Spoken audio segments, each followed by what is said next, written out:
Salut à tous, on se retrouve pour une nouvelle vidéo et cette fois-ci on se retrouve pour une double critique.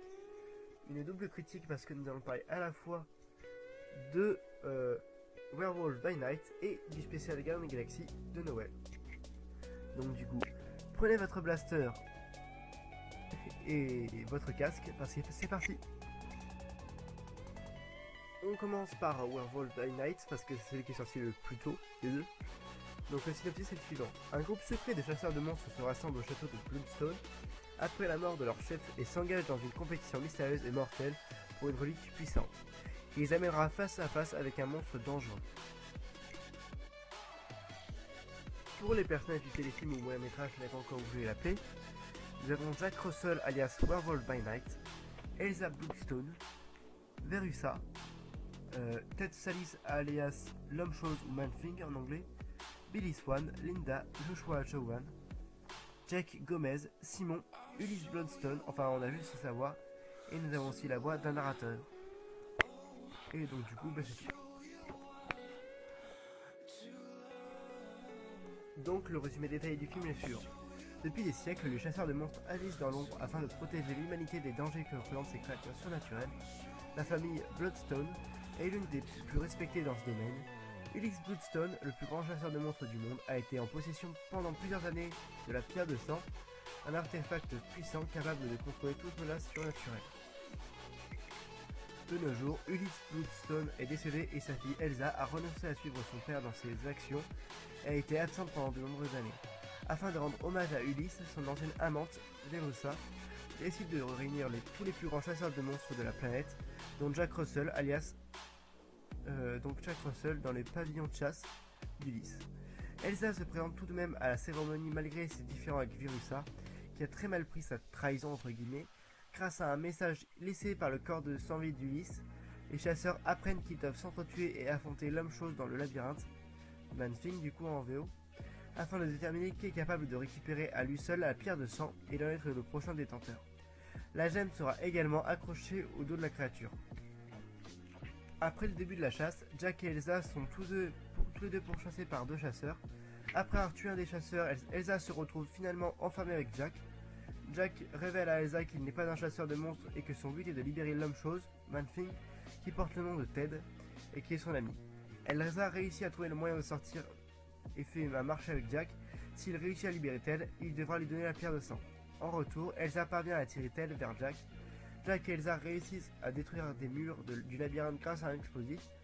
Ils libèrent Ted, dont la gemme se décroche du dos de ce dernier. Alors qu'il s'apprêtait à récupérer la gemme, Jack est propulsé en arrière. Verussa et les autres derniers chasseurs arrivent sur place et elle en conclut, d'après l'action de la gemme, que Jack est un monstre qui se veut passer pour un chasseur. Jack et Elsa sont ensuite tous les deux emprisonnés. Dans le pavillon, Verussa utilise la pierre de sang pour révéler la véritable forme de Jack, un loup-garou à l'apparence monstrueuse. Jack est transformé et enragé, réussit à s'échapper de la cage et massacre plusieurs gardes du pavillon tandis que Elsa tue les derniers chasseurs. Verussa utilise la gemme pour affaiblir Jack, mais elle est assommée par Elsa. Cette dernière est épargnée par Jack qui s'enfuit du pavillon. Verussa se réveille mais est brutalement tuée par Ted qui repart ensuite retrouver Jack. Elsa, maintenant en possession de la gemme, décide de reprendre les rênes de la famille. Le lendemain, Jack et Ted sont en pleine forêt. Jack a repris sa forme humaine et propose à son ami d'aller déjeuner. Donc du coup, mon avis sur Werewolf by Night. Alors qu'est-ce que j'ai pensé de ce film? Eh ben c'était vraiment une énorme dinguerie.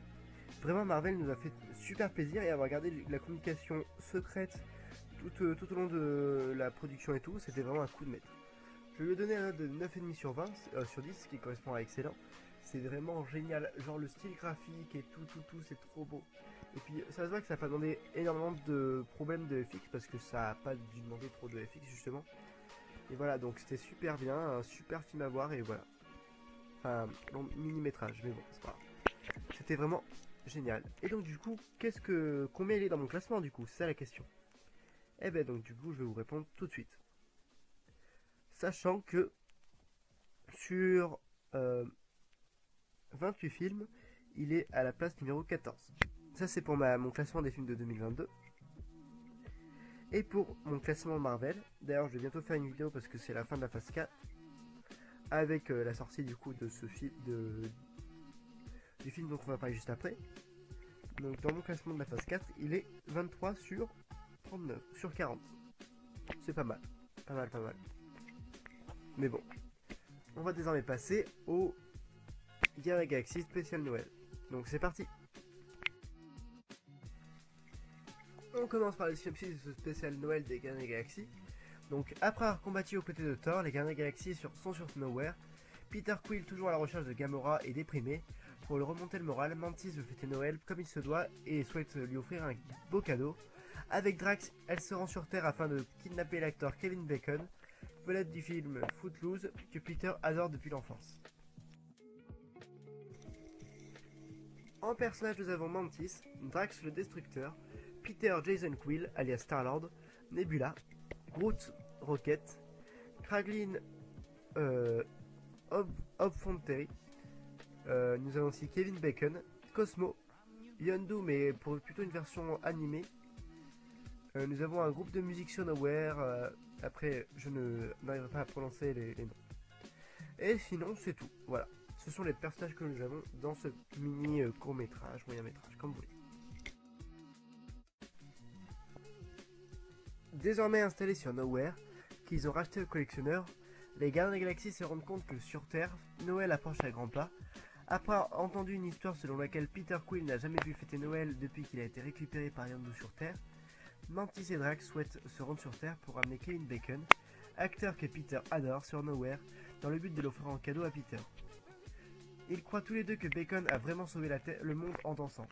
Sur Terre, Mantis et Drax découvrent Hollywood en passant et passent du temps ensemble en ville, à la recherche de l'acteur. Ils finissent par trouver son adresse et s'introduisent chez lui en le poursuivant. Mantis, grâce à ses pouvoirs de persuasion, parvient à convaincre Bacon de se rendre sur Nowhere. Arrivés sur Nowhere, les gardiens découvrent toute la ville pour impressionner Peter. Ce dernier découvre Bacon et demande alors à Mantis de le faire sortir de la transe. Terrifié, Bacon souhaite rentrer sur Terre immédiatement après avoir appris auprès de Kraglin qu'il est le héros pour Peter depuis l'enfance. Bacon décide finalement de rester sur Nowhere pour fêter Noël avec les gardiens. Ils reçoivent ainsi tous un cadeau, dont Rocket qui reçoit le bras en vibranium de Bucky Barnes de la part de Nebula. Après ces festivités, Bacon retourne sur Terre. Plus tard, Mantis décide de révéler à Peter son secret. Elle est la sœur de Peter car il s'avère qu'elle est en fait aussi la fille d'Ego. Peter répond alors à Mantis qu'elle est le plus beau cadeau qu'il n'ait jamais eu. En scène post-générique, nous avons Rocket qui décore Groot avec des guirlandes de Noël, mais il bouge trop, ce qui fait tomber toutes les guirlandes. Rocket dit alors qu'il fera un autre spécial pour continuer. Donc du coup, quel est mon avis sur ce Holiday Special qui était tout à fait sympathique? Eh ben c'était un super divertissement qui joue avec les codes des programmes de Noël, et c'est super fun, les acteurs sont trop, et le programme apporte son lot de surprises. Alors vraiment, c'était énorme parce qu'en vrai ça reprenait tous les codes des conneries de Noël qu'on voit sur TF1 ou autre. Et vraiment c'était super cute un peu quand même. Et donc du coup c'était vraiment un plaisir de regarder ça. Et même si c'était un truc en attendant le prochain Gardien de la Galaxie qui s'annonce épique vu l'abondance, c'était vraiment extrêmement cool. Donc du coup ben voilà, c'est tout ce que j'avais à dire sur ce film. Ah ben non, il faut que je vous dise un truc. Quel est mon classement de ce film par rapport à mon top 21, mon top de l'année ou alors, comment dire, mon top Marvel. Alors, on va commencer par le top Marvel. Il est numéro 15 sur 40 de mon top Marvel, ce qui est très bien. Et sur mon top 2022, il est numéro 11. Voilà. Donc voilà, des places tout à fait sympathiques. Donc vraiment, le spécial Noël, je l'ai préféré au spécial Halloween. Pour des raisons évidentes, les Gardiens de la Galaxie.